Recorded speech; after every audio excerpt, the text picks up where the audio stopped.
Hello and welcome to Lore Watch, a roundtable freeform discussion about lore and the games of Blizzard Entertainment. I'm your host, Joe Perez, one of several lore-focused folks from Blizzard Watch, and I've got my stupendous co-host with me today, Matt Rossi. How you doing today, Matt? I'm an android. Sure, we'll go with that.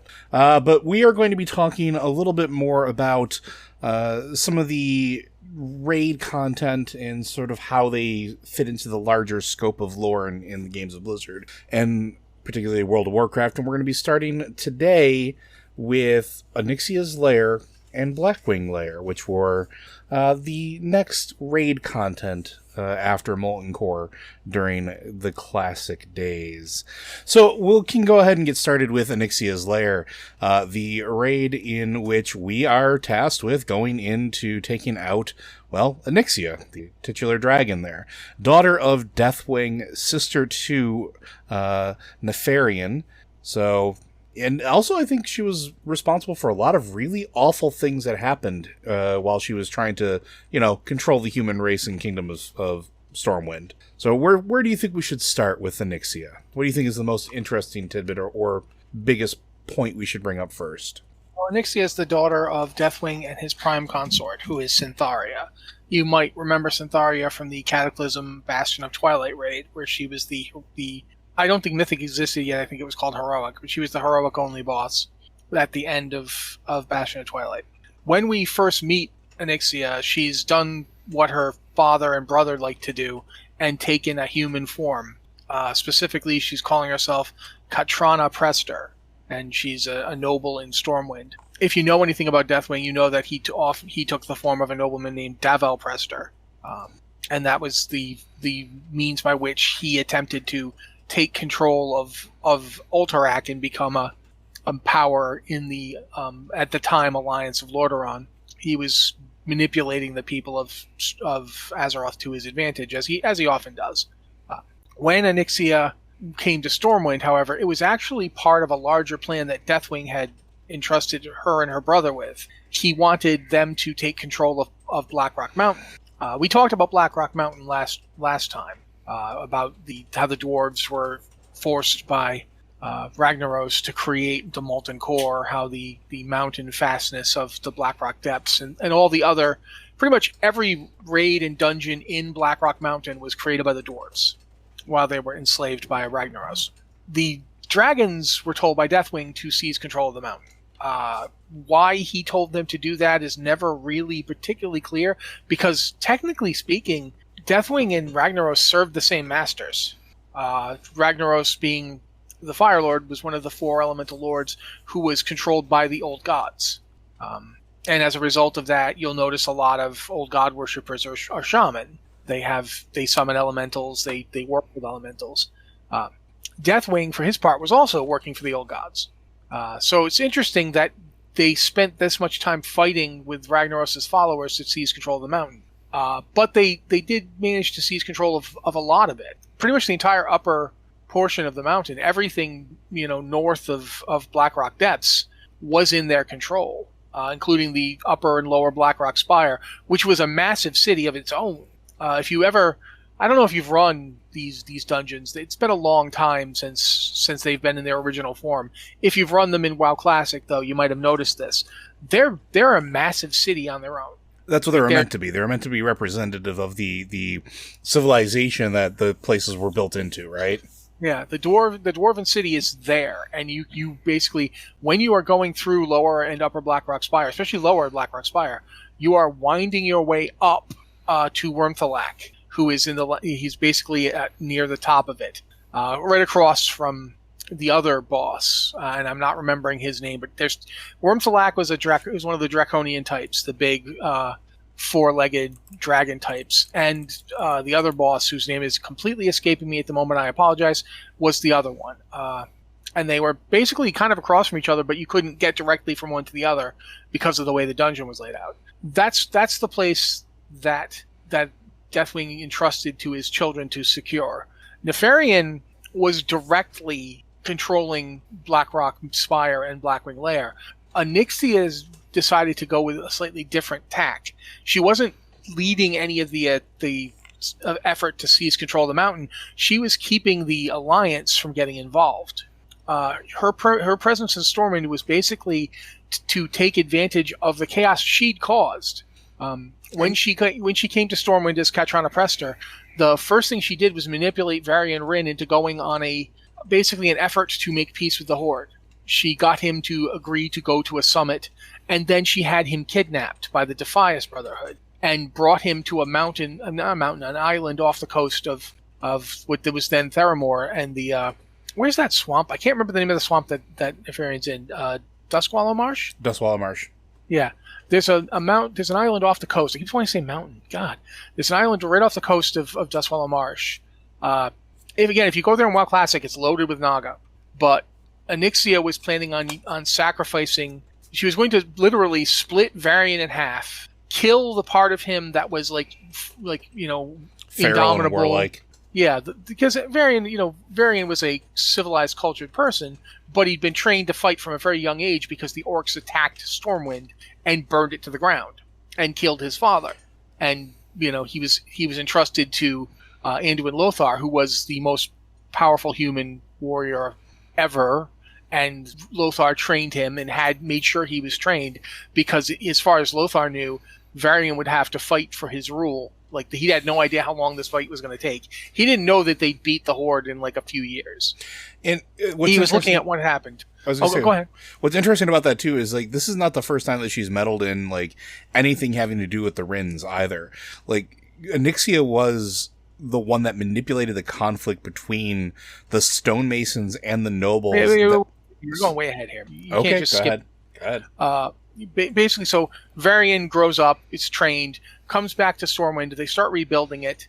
He meets Tiffin Ilaria, who is daughter of the House of Nobles. She's one of the noble families of Stormwind. They originally marry just so he can secure his power, but over time they actually form a real relationship.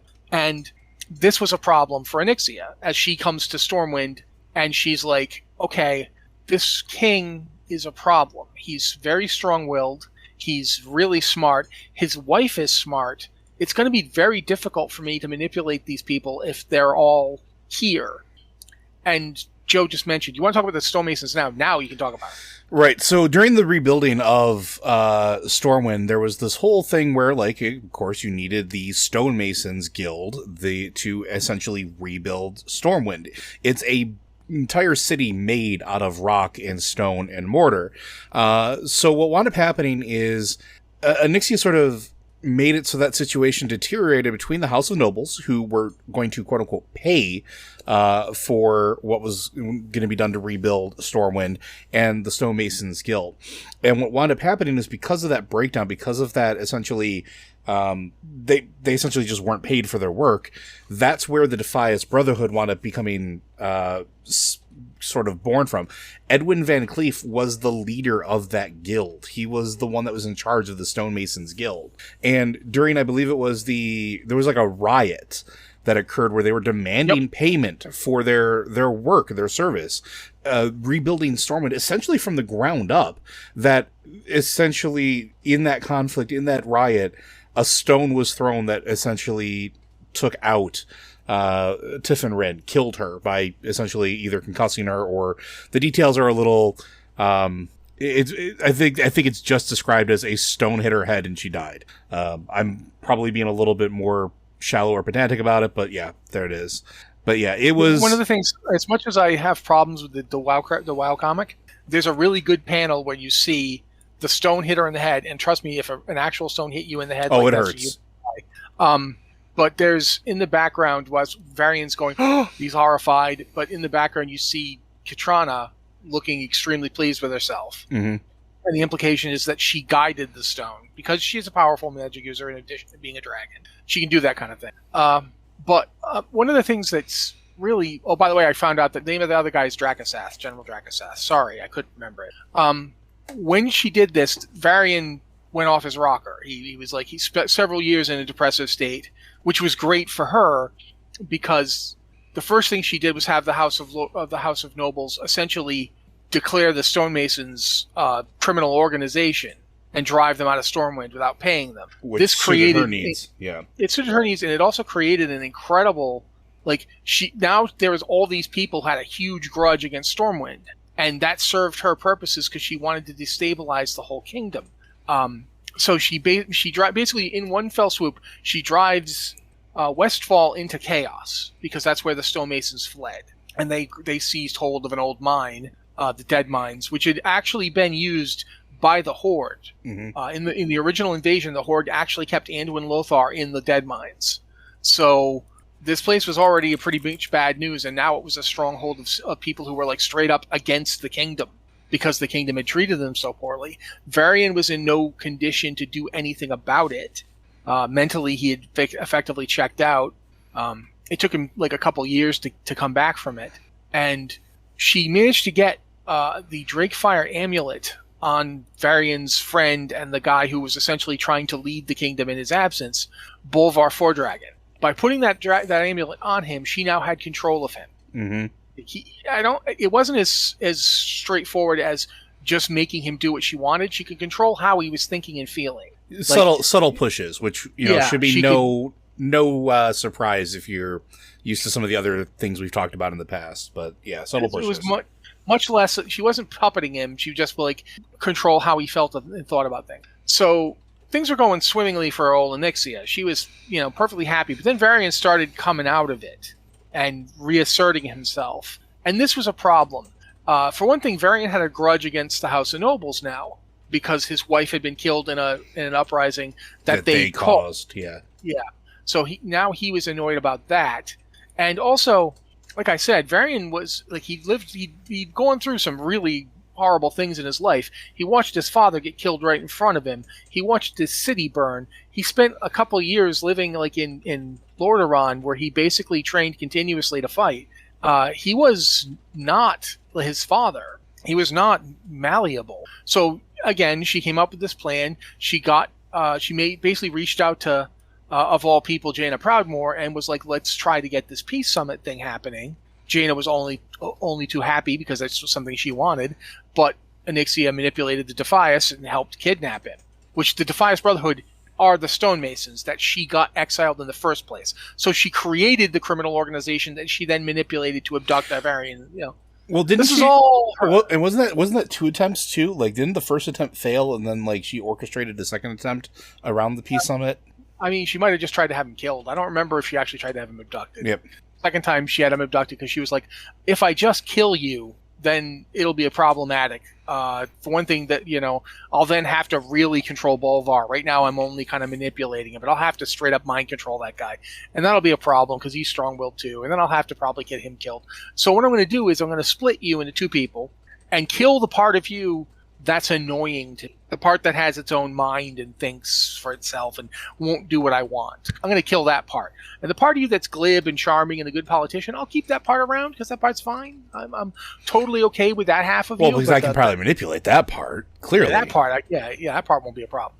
So she goes to do this, but the Naga come up because they're like, I don't know what you're doing here, but we don't don't allowed to just come along and be a black dragon here. Alcaz Island, by the way. Thank you. And so they attack, and in the confusion, the willful Varian gets away. And cue the events of the World of Warcraft comic book. When that happens, the Onyxia allows the Defias to just keep the other Varian because it's like, she's like, maybe I can come up with a use for him. And then she's like, well, he still does what I want. I can totally just I'll have him released. I'll get Stormwind to beggar itself, paying a ridiculously huge ransom to get him released, and then I'll just install him as king, and it'll be like my plan was anyway. Who cares that I didn't get to murder the other one? I mean, he's probably dead. The Naga aren't nice people. Or he's going to get himself killed because he's all that aggression that, was a problem in the first place. He's just going to go pick a fight with something bigger than him and lose, clearly. Well, and so he kind of does because he picks a fight with like the entire gladiatorial combat arena of the Horde. But, he actually comes through that because he's about as orc-like as a human can be at this point. It's actually kind of funny because when they created this storyline, one of the things they said was they wanted kind of the anti-Thrall. Because Thrall is a human-raised orc who understood human cultures and mores and so forth. And this Varian was a very savage and primal human. Which I think is interesting because of the name that version of Varian chose as well. Yeah, Lagosh, the Ghost Wolf. But we'll get back to that. That's not really the story of Onyxia. So anyway, she has Varian brought back to Stormwind, but it takes a long time. And in game, the events play out slightly differently. So we're going to talk about the in-game stuff, and the comic stuff we'll talk about later. But do you want to talk about this? Or you want me to do it? Please go ahead. In game, your character, the Alliance characters, Horde characters don't get to do all of this, and they have a different quest line that's not as cool, in my opinion. I would agree. So sometimes the Horde quests are better, but this time it's not as cool. In the Alliance version, you find out that the Dark Iron Dwarves have captured a human soldier named Marshall Windsor, and you're like, well, he actually held Iron Foe at one point, and he's important. We need to go back into the Blackrock depths and free him, and you do, and he is the worst escort quest in history. I would agree. He is just absolutely horrible.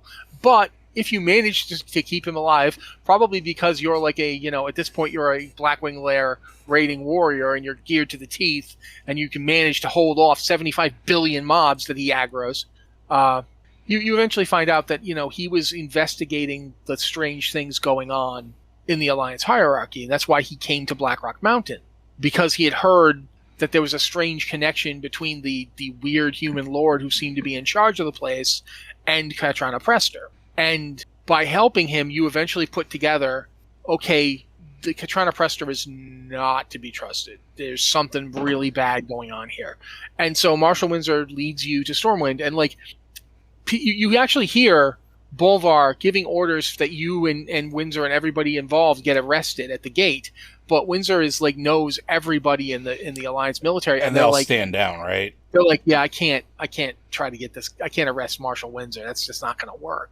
So he leads you to the castle, and when you get to the castle, you basically reveal Windsor has a device that he uses to reveal that Onyxia is there. That Katrana Prester is not Katrana Prester.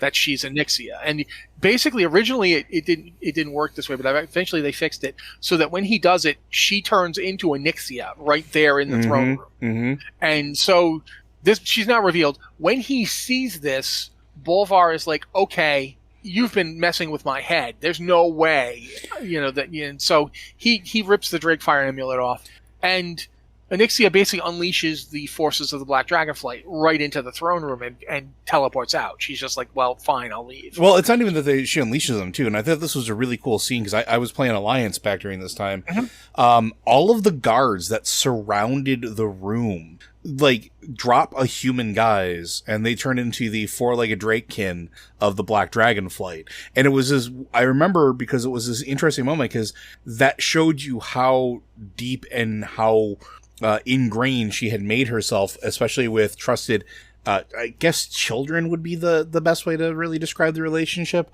of these Draconoids that had been that are loyal to the Black Dragonflight, loyal to her, that had been taking up these Kingsguard positions essentially inside of the throne room.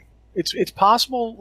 One of the things about those people, we know that they're formerly humans or formerly other mortals that have been changed by the magic of the Dragonflights. If you ever see any of them, any of the dragons, the big red ones that you see outside the Ruby Sanctum, when you go to the Caverns of Time, you see the big copper-colored ones, the Bronze Dragonflight ones. Those used to be mortals, and they've embraced the Dragonflight and become those things.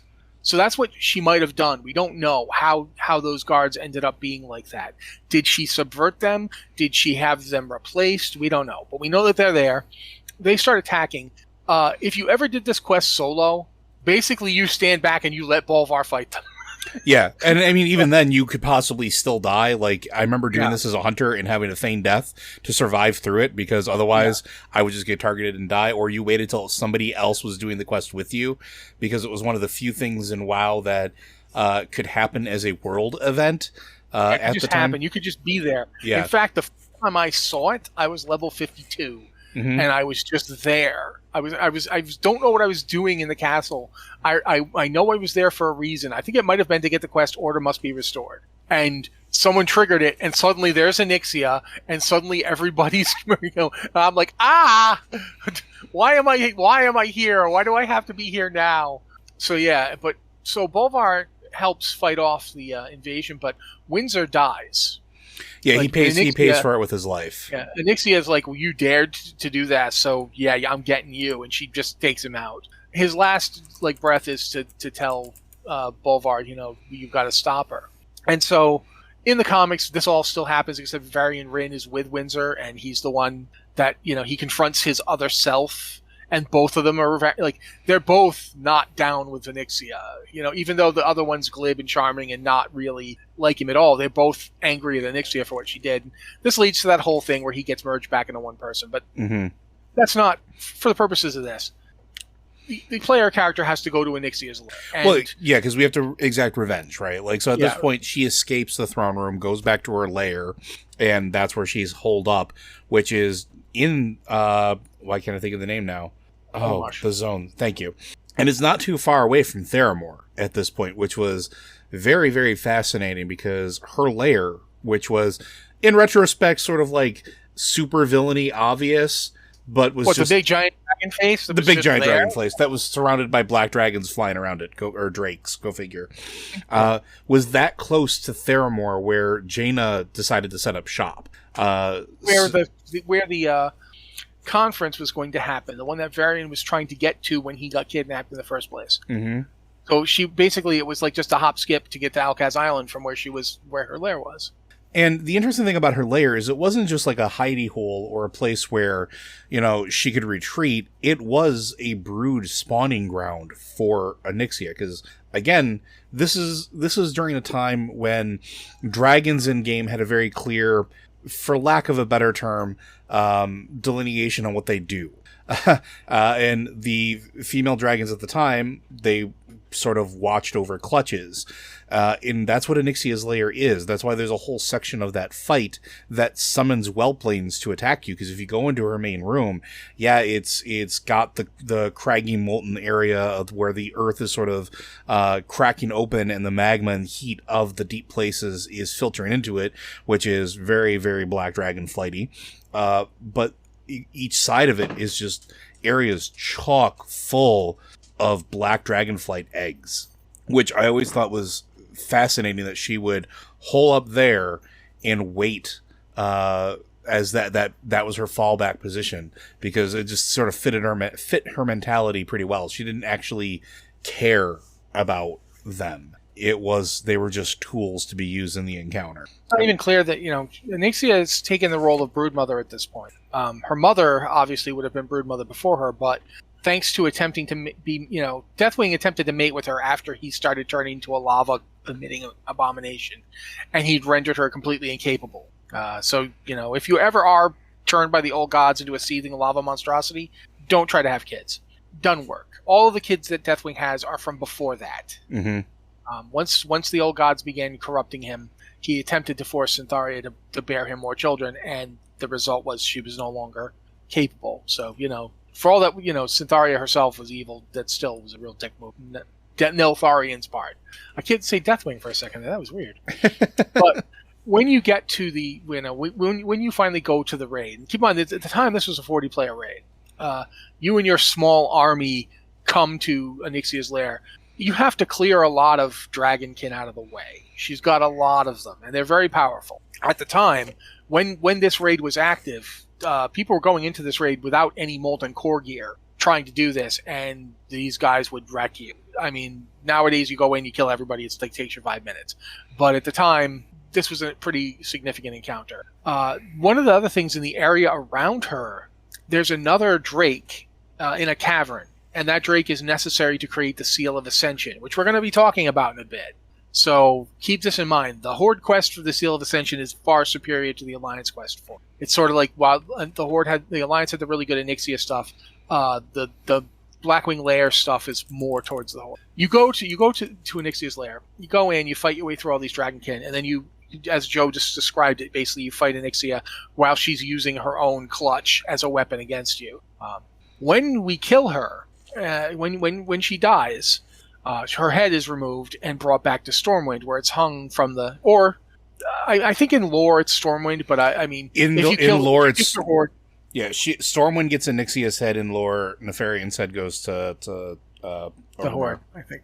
But, if you're Horde players and you kill Onyxia, you take her head back to Orgrimmar, where I think it's actually Saurfang. Yep. Saurfang hangs it up. But at any rate, you kill her, you take her head, you put it there. And this is basically the culmination of that storyline where the Alliance has been being misled and used this whole time. But it also points out the menace of the Black Dragonflight, that they're actually far stronger and more entrenched than anybody realized. And the other problem for both the Alliance and the Horde, but especially the Horde, is that the Black Dragonflight have conquered the Blacktooth Grin clan, also known as the Blackrock clan. And they're kind of actually, the Blacktooth are like an elite clan within the Blackrock clan. But the important thing is the children of Blackhand are in charge of the Blackrock clan. Especially since Maim dies, Lair Blackwing is now the war chief of the Dark Horde, as he calls it. And the Dark Horde is basically just the Blackrock. But they're a big clan. They were once the most powerful clan in the Horde. They're a big clan. He's a significant rival that he straight up says, I'm going to come kill Thrall, and I'm going to take over this Horde. We're going to get rid of all these non-orcs, but all the orcs are going to come join us, and we're going to conquer this place like we're supposed to. Do you want to talk about the Horde part, or do you want me to keep going? Please keep going. All right. So Dalrend, he's a strong, powerful, very skilled blade master. Not the smartest orc, because he was raised from adulthood very quickly. The warlocks of the Horde actually used warlock magic to age all of Blackrock's children. That they were all very young. Griselda, Rend, and Maim were all very young, and they used warlock magic to essentially drain life out of them until they're aged to adulthood. So these are actually when you fight Rend, he's physically been an adult since the first and second war. But that's only been a few years. And mentally, he's not. I mean, it's been 4 years since the Third War ended when you first meet him. And keep in mind, the Third War ended, I'd say, about 8 years after the first and second. Long enough for stuff to get rebuilt. I have to go look it up. It might be longer. But the point being, he's been fighting since he was 5 years old. And at this point, when you encounter him, he's an old, white-haired, warrior orc. Yeah, he's been doing this for a long time. And it's actually really surprising, but Lord Victor Nefarious just shows up one day in Blackrock Mountain and physically dominates Rend Blackhand, which is the first sign this guy is not who he pretends to be. And the thing about Nefarian is he was doing the human thing, pretending to be a human nobleman thing, with Deathwing. When Deathwing became Lord Davil Prester, he served as one of Davil Prester's aides in the Victor Nefarian role. And Victor Nefarious, my apologies. And when he takes over Blackrock Mountain, he keeps that role, and his goal while he's taking over the mountain is to actually bring to fruition one of his father's cherished dreams.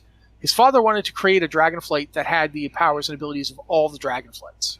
The chromatic flights, right? Yeah, he wanted to do that by basically taking Ysera and doing very questionable.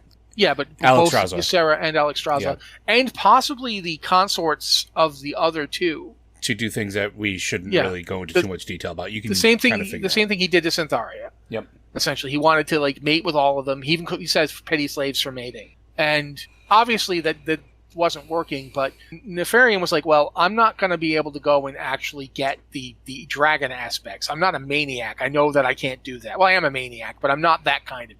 But I can get their whelps.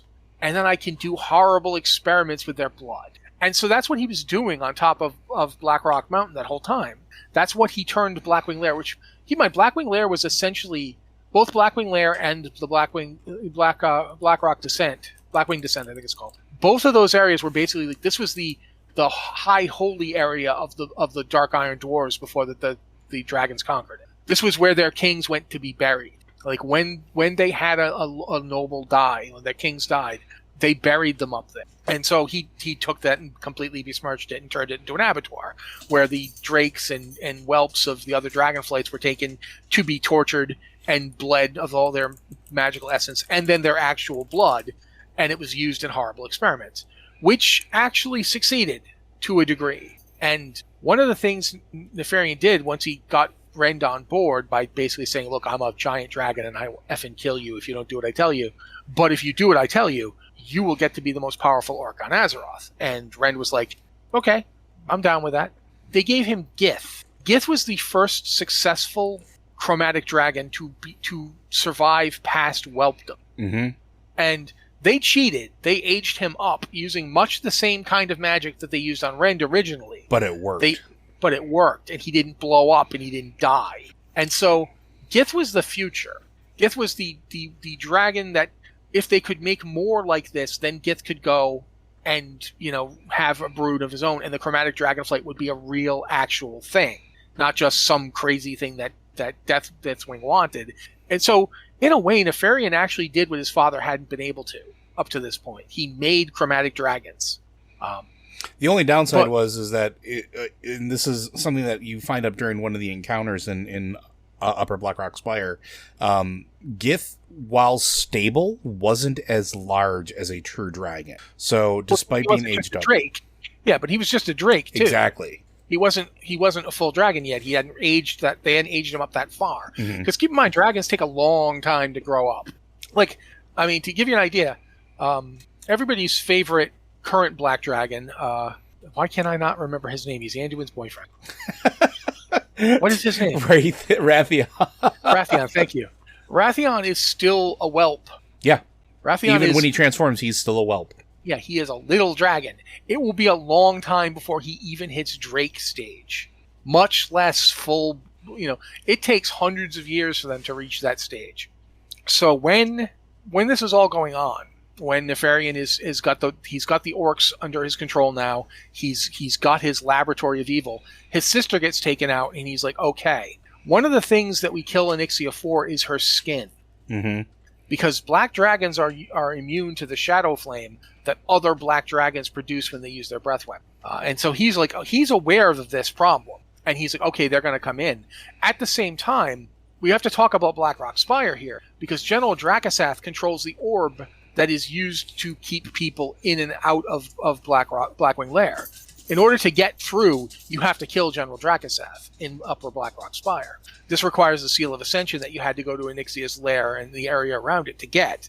When you do, you find out that the strange orc who's been assisting you, named Vale, is in fact a red dragon.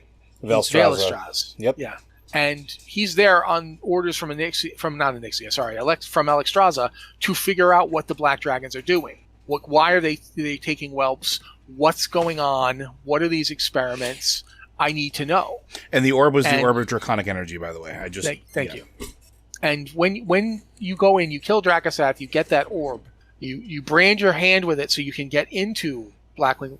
And when you get there, the first fight's just a real pain in the butt. But it's not particularly raid important. Basically, you use another dragon orb to control. I can never remember his name. Ember Strife. Ember Strife. No, not Ember Strife. Yep. And you go and use him to kill the eggs. There's a whole room full of you're talking about the first boss in Blackwing. Yes. Apologies. God, why can't I think of his name? I just did him. Yeah, I know. I do him like almost once a week, and I can't remember his name. But you mind control him. You use him to destroy the eggs. But you get past him, and you find out Veilstraz decided, I'm going to go take on Nefarian because I'm the son of Alexstrasza. So we're basically equals. I can take him. Razorgore the Untamed. That's Razorgore. Yeah, that's the first. Sorry, Razorgore. But we go in and we find out that Veilstraz decided to take on Nefarian directly, and it didn't work out too well for him because whilst he is a big, powerful dragon, Nefarian cheats. Yep. And so there's Veilstraz, and he's basically been corrupted by the Shadow Flame, and Nefarian leaves and basically forces Veilstraz to fight you, and you have to kill your ally. So yeah, that's one of the children of Alexstrasza dead. That'll be a trend. And you basically then march your way through Broodlord and Vashlair, through the three drakes. There are three black dragon drakes that are flying through Blackwing Lair that are patrolling it. You have to fight your way through them. You have to fight your way through all the various servants that Deathwing and Nefarian have got. There's tons of orcs, there's tons of casters, there's lots of people who have joined this effort because Deathwing is persuasive, Nefarian's also persuasive, and there's power to be had. You fight your way through all of these forces, including a lot of goblins. Remember, goblins serve Deathwing. Quite a lot of goblins are served. You fight your way through all of this. You get up there, and then you find out that they're not just doing the chromatic experiments on dragons, because they've taken one of the elemental, the core hounds from Molten Core, like the ones. Because remember, the dragons have the beast. They stole it from the forces of Ragnaros. The beast is the big father core hound. Yeah, the one that you fight in Upper Blackrock Spire. That's canonically the father of all core hounds.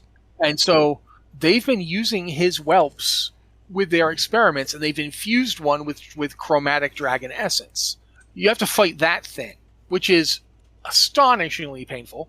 You fight your way through that, and then you're in Nefarian's lair, for lack of a better word. You are the top of the mountain. You're actually atop the mountain. You can go. You're not in it anymore. Like, you can look out. You're on like a giant terrace, basically, and you can see the whole area to the left of you is just open, and there's there's the world. It's a grand throne room, basically, essentially sitting on top of the largest peak in a very large footprint that overlooks very easily everything to the human lands and everything to the Dwarven lands, because it can see past those mountain ranges. It is a perfect vantage point. It's probably one of the reasons that Deathwing sent them to take the mountain. Yeah, yeah. Because from that mountain, you can now...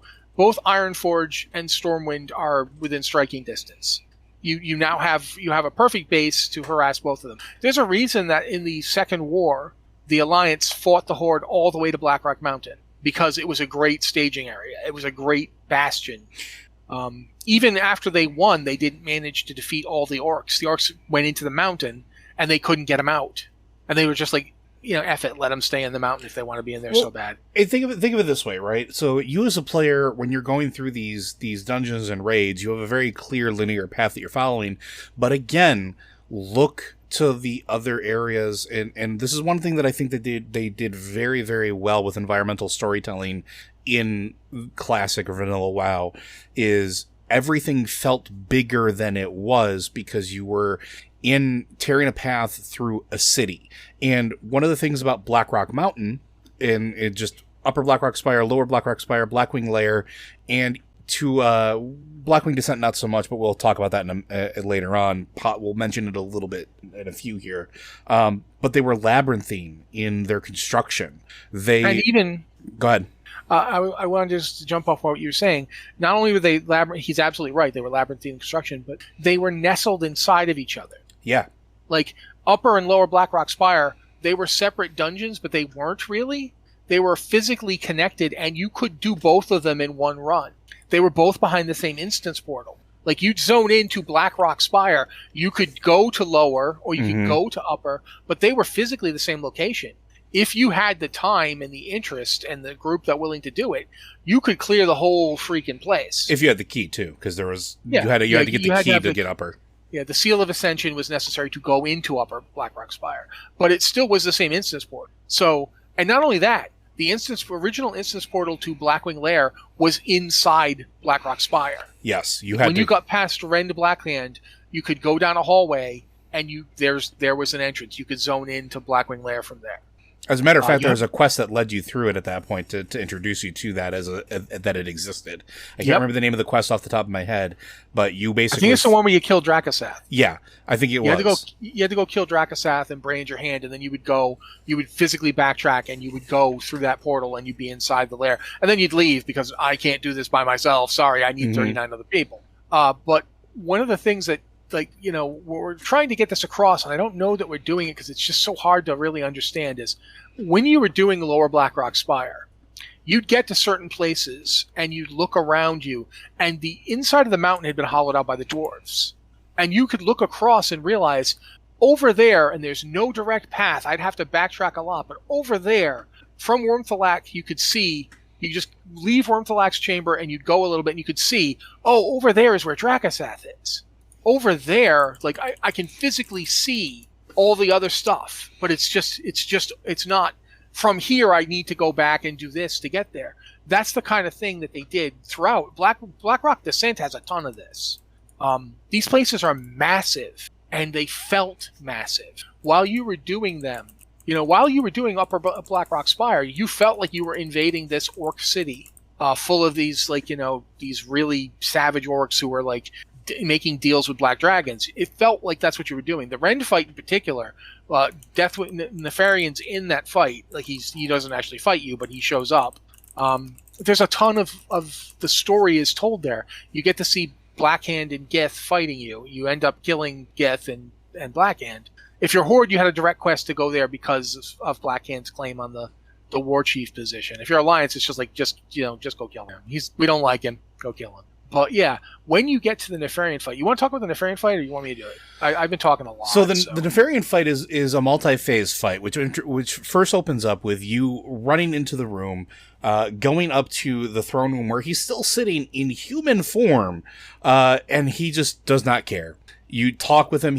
And honestly, I think this is one of the most fascinating and probably coolest things about, again, environmental storytelling, is that the encounter doesn't start until you talk to him and say, let's go. He doesn't care that you're there. He has no qualms that you are basically traipsing through his stronghold at this point, because you are not a concern, at least not yet. And this is one of those things where if you got to this fight and you could do all of this fight, or all this raid up to him without having one key item, I think it was the I can't remember what the actual name of it was, but the Black Dragon Cloak. The Black Dragon Cloak that you made out of Onyxia's skin, because it might be the Onyxia Scale Cloak. Let me look that up. I think it might be Onyxia Scale Cloak. I think that is actually it. But if you didn't have that, when you kicked off the encounter, the first thing he did was kill you. You could not get any further because of the Shadow Flame. Yeah, I mean, it was useful for others, too. There were other dragons that use Shadow Flame. The 3 drakes that you fight use it, but... You could heal through those. You can heal through everybody except Nefarian. It is the Onyxia Scale Cloak. Yeah, it was an instant kill mechanic. Yeah, so you basically had to kill Onyxia, I forget how much scale she dropped. She dropped enough scales that you could make 3 or 4 cloaks per kill. Yeah, something like that. I think she dropped, I want to say it was 50 scales or something like that. It was enough to do 2.5. Well, you needed 1 scale just to make the cloak. I don't know if that's still the case, though. I don't know if they changed it over time. But I remember we would kill her and we'd make 2 or 3 cloaks a kill. And we were actually, I remember my guild at one point split up into 2 20-mans to fight her. Because you needed to farm cloaks. Yeah, you were we were at the point where we were we'd been doing Onyxia and Molten Core for months, but we still hadn't killed Nefarian because it was just that time consuming to get all these cloaks made, and they were necessary. You couldn't kill him without the cloaks. What's really cool about the fight, though, is when you're doing it, especially if you were a tank, is there were 2 doorways that led further into the mountain, and years later that would be revealed that Blackwing Descent was on the other side of those doorways. Was one of them. We don't know about the other one. The other one was never explored because it was collapsed later on. Yeah, but as you're fighting, he summons Draconids, and they just swarm through these things. And not various just guilds. I was going to say, but not just Draconids of the Black Dragon Flight. They were all of the colors. And that was really important because it fit in with everything that we had been talking about up to this point, which is he had been experimenting and trying to take control of all of these different dragon flights and their colors and trying to make that chromatic flight. These are the failed experiments of trying to combine the other flight's DNA into whatever the humans or mortals or whatever he was messing with. And so that's what you were fighting from both doorways. It's just an endless stream of them. And then the thing is, you have to basically fight them and kill them. And one of the fun things about this fight, which I think really doesn't reflect the lore of it, how lore can be told through encounter mechanics, which is really fascinating, is you had to get them grouped up. Yep. It was a bad idea to just take them in the doorways. Because you want to do that. You think this is the way to do it, is keep them here in the doorways so they can't get out into the raid, they can't be a problem. And that makes a lot of sense, and you'll get through several phases of the fight.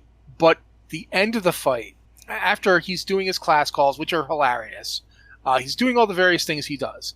At the point where you actually think, "Oh, we're going to get him down. We've got him to we got him in execute range." You know what? I think we should actually talk about the class calls a little bit because I think it does play into just how nefarious was in general. Okay, go for it. if you aren't familiar with it and you didn't do it, or maybe you did it later when they weren't such a big deal, the idea was part of this encounter, which really fit with the storytelling for the character and the zone and everything else about this character of why Nefarian was so powerful, is the idea of the class calls. Now, what the class calls would do is that there would be this phase where he would call out specific classes, and I think it was like 2 or 3 classes at a time, and something would happen that would be a fundamental corruption of something core to your class.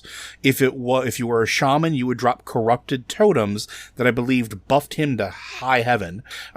If you were a hunter, your bow would snap or your ranged weapon would break, which you couldn't do anything with any of your ranged abilities at that point, and then you would have to be the joke of a melee hunter that was in classic WoW. I forgot warriors. I think it put you in a berserker stance. Yeah, especially if you were tanking, it was a real problem. If you were a DPS warrior, you didn't care. But if you were a tanking warrior and he put you in Zerk stance, you just lost threat generation because threat generation is tied to D stance at the time. And it reset the table too, didn't it? I don't think it reset the table, but I think, like I said, you just lost threat generation and you took more damage. Zerker stance, you took like 10% more damage. This was not a fight where you could handle taking 10% more damage. Mm-hmm. Healers were going out of mana just trying to keep tanks up as it was because he put like the Shadow Flame debuff on them, and even with the cloak, it would stack and get horrible. And then there's the Priest Call. The Priest Call is the most fiendish call ever devised. The Priest Call, the Paladin Call, he bubbles. He has the Paladin bubble him.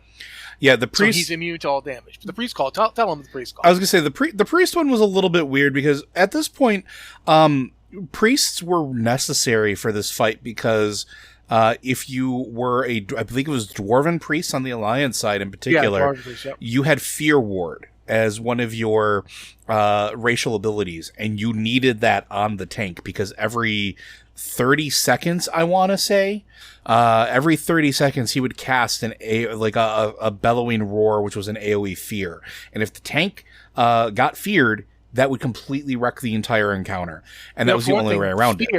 Fear resets. If you tank his fear, that resets the threat right there.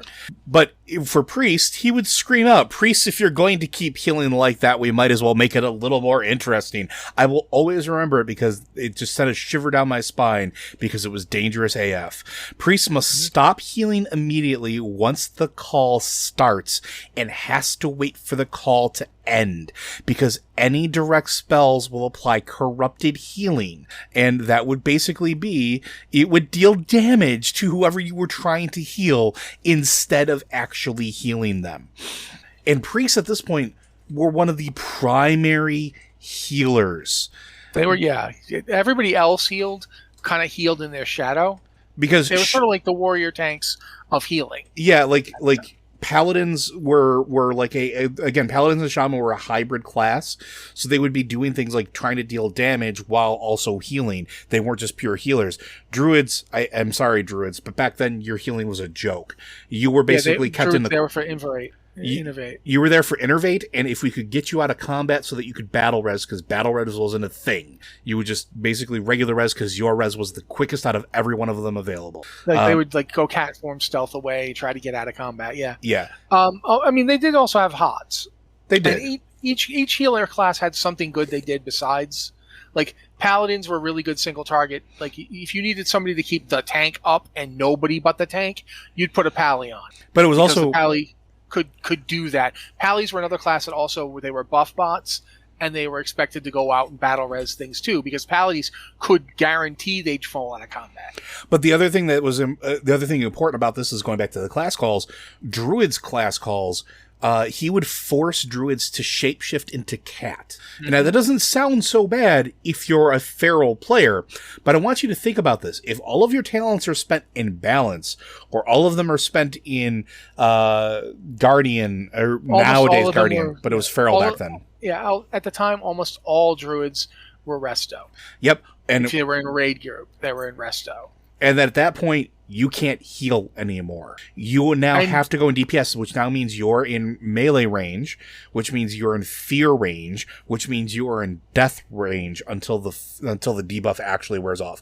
This was an ingenious encounter, especially for the time. It highlighted how deep Nefarian could actually influence the minds of those around him. Because it's one of those things, like, we joke about, mustache twirling villains in World of Warcraft. Nefarian could legitimately back that up. Like, he was not just some joke of a villain that just had some illusions of grandeur. No. It was, he had the ability, and hardened, seasoned adventurers who had killed his sister, who had been traipsing across Azeroth, fighting all of these different monstrosities and high-level things that were just unheard of at this time. And don't forget, when this was released, he was the highest raid content. No, he can still get in your head and mess with you while fighting you. This is why he didn't care when you showed up in his room. He was just like, yeah, whatever, take your time. Go ahead and prep. You want to have a 8-hour rest before we go and do this? That's fine. Go right ahead. No big deal. Because he could do stuff like that. And for my money, I don't think any other boss encounter has ever had that level of integrated environmental storytelling that Nefarian did in Blackwing Lair. I'd be willing to say that you get a lot of it in AQ, but that's a different raid to talk about. Yeah. I will say that the Nefarian fight, though, it's hard to know, like, WoW Classic people cleared it really fast. And so it's hard to really get the sense of what it was like at the time. But at the time, nobody had Wowhead really. I don't even know if Wowhead existed yet. It might have. It was Thoughtbot and Alakazam. Yeah, Thoughtbot and Alakazam, they existed, but they didn't have, like, the really in-depth, like, you couldn't go and look up all the mechanics. Nobody was putting, like videos. YouTube had just started, like that year. Yep, YouTube and Google Video. Nobody was putting up their kills videos. You had no idea how anyone else did it. You had to do this through trial and error. And this fight, I remember when my guild got him. Mm-hmm. And I was tanking. I wasn't main tanking him. We had there was one warrior in our guild who was a dedicated prot warrior. All the other warriors were DPS and one. In fact, because at least 2 of the Drakes had mechanics where they would heal if they hit somebody who had a debuff on them. You wanted a lot of warriors so you could taunt trade him. Yep. He's hitting that guy, he's going to get healed. So you'd have a bunch of warriors taunting to trade him off, and then those warriors would have Mortal Strike to debuff his healing. So you'd have a bunch of warriors Mortal Striking him to keep him debuffed and taunting him around so he wasn't hitting the guy that would heal him to hit.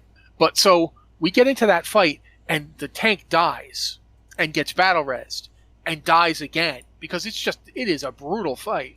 And at one point, I'm the only warrior left. So I hit my macro, shield goes on, I go to D stance, I taunt him, and I'm holding him, and I'm just blowing my cooldowns. I'm just hitting every cooldown I've got, trying to stay alive. I hit retaliation, I hit shield wall, I'm just like, please, just die, you big perp. And that's when he does the thing that we didn't know about. We had been killing those ads. Remember the beginning of the fight? We talked about the ads that come swarming in? Yeah, their corpses are still there, by the way, at this point, and nobody really paid attention to it. The corpses didn't disappear like other corpses did anywhere else. They're just there. And so he goes, I don't remember what he says, but he says something, and suddenly they all get up as skeletons, and they come screaming for the raid. And obviously, at this point, your healers have been healing like mad. Mm-hmm. At this point, you're out of mana. Like, you are. This is the end of the fight. You're scraping the bottom of the barrel. You're hoping that your DPS is still in decent shape. Your hunters. Now is the time to use your potions, guys. Yep. Because we're tapped. Yep. Like it was absolutely brutal. But then all of these bone constructs start coming up, and these all look like Rattlegore in Skullomance to a certain degree. More Draken in their appearance, but they are bone constructs. And I'll let you finish telling your version of your particular story. This happens, and we don't have anybody left to tank it. And the reason we got the Nefarian kill with that fight on that encounter is because we had 2 hunters that had the foresight to put down those big explosion fire traps. Yeah, you could layer your traps back then, so you could frost trap and explosive trap on top of each other. Yeah, and those things went off, and all the skeletons went streaming for the hunters, and the hunters just ran away. It was just cheetah time and run, and they just ran around the room. Disengage, cheetah, run, yep. I don't think disengage existed yet. No, disengage existed from the very beginning. The one that made you go backwards? Yep. Okay. I used to abuse whatever that. whatever they did, they were like running all over the place, just trying and just auto attacking and putting their pets on Nefarian. Like just he's their target. They're targeting Nefarian. They're not targeting the skeletons. They're just running from the skeletons, and they're just trying to hit buttons while running away. While and screaming at the healers not to heal unless absolutely necessary, so that healing aggro doesn't go off and peel the bone constructs off. Yeah, because they're not doing anything to them. And so they're doing that. I go down to like literally 10 health, and the priest class call goes out, and my healer is a priest, and he's like, F it, and just bomb heals me, knowing this will kill me, but it won't kill me right now. I will have about 30 seconds because my health will go up, and then like the dot will start ticking. So I have 10 health, get bomb healed, I've got the corrupted healing debuff, and he dies. And you've never heard human beings make the sound that my guild made when he died. Like, it has never been topped for me in World of Warcraft. No other encounter has ever done this. And it's part of the storytelling of that raid. That's the thing. It's very hard to talk about when doing a lore show. Is how the lore is sometimes just in the encounters. And the lore, and yeah, go ahead, go. I was going to say, we've talked about this a lot, and they've gotten a lot better about it over the years, but for a long time, there was a lot of lore hidden in the raids. And even, I would say, I want to say through Wrath, really. And we'll talk about that as we talk about some of the other ones, including next week when we cover AQ, I think is going to be next on our docket, possibly the Troll one. Unsure, we'll see. But there was so much storytelling in those environment, in those encounters, and it really was something that was very important to experience at the time.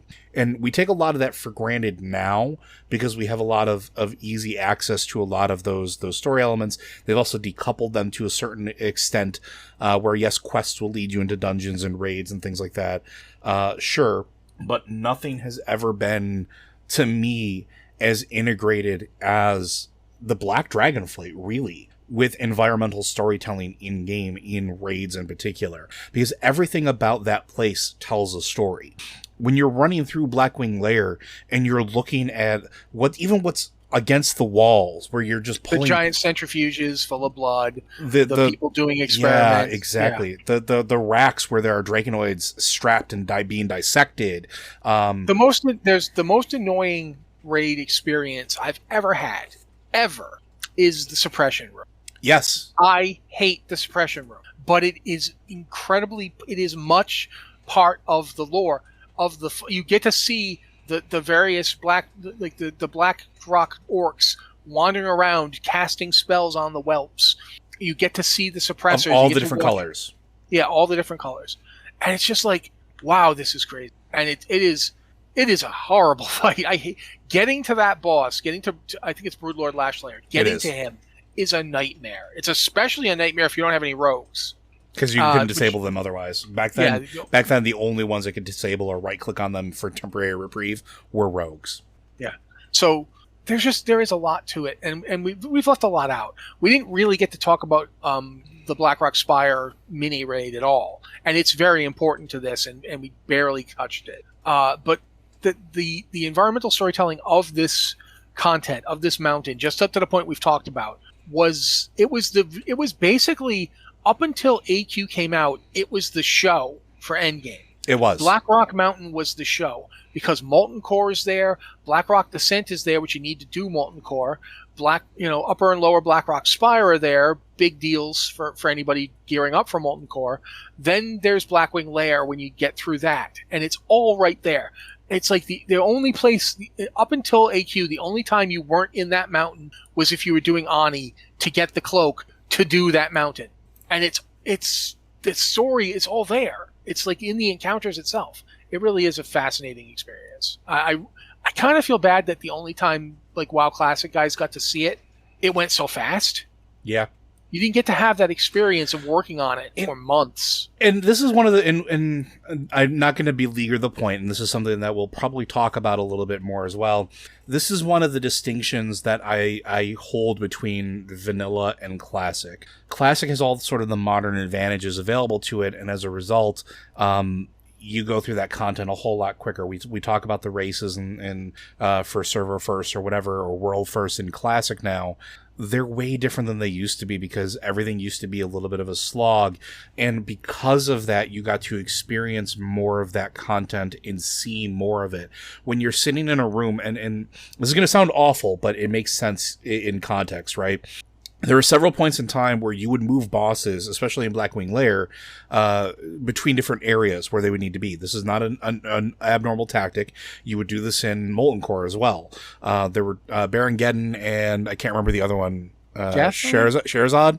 Oh, yeah, I know what you're talking about. You would move them into Gar's room because you could clear out Gar's room, clear out that boss, and then you'd have to pull them into it. So moving bosses around to control your environment was a big thing about that. And as a result, because not the entire raid would do it, you would be left with time to actually observe what was around you. So you would notice things like those beakers and centrifuges, like the experimentation centers, like the different elementalist goblins that existed at this time. Because don't forget, goblins were not canonically shaman at this time. However, in Blackwing Lair, you could find them because they were doing things with Elementium, and they were getting their start. That's how you learn to smelt Elementium. If you were trying to make this, various items, that's where you got the ability from Blackwing Lair. Mm-hmm. That's where you were taught to smelt it. By the way, it was Shazra talking about. Shazra, thank you. We're kind of running out of time here, but one of the things I do want to mention is even in Blackwing Lair, the 3 drakes, they moved around. Yeah, they had a patrol path. And so you had to basically clear some trash, pull back, clear some more trash, pull back. You would try to clear the room when you got past Broodlord. You try to clear that room entirely. And it was a pain. Oh my God, it was horrible. You'd clear that room, and then you'd fight 2 of those guys in that room. Mm-hmm. Because it was like, okay, we know exactly where we're going to put them. That's the kind of thing you don't see a lot of in modern raid design. I can't think of a fight that I've seen in a raid in a long time where you did that kind of thing. It's been years since that element has been brought into a raid.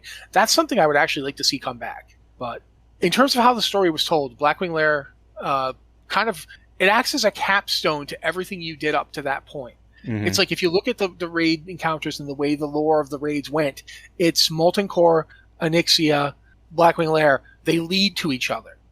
They're like all in a continuum that goes to this endpoint.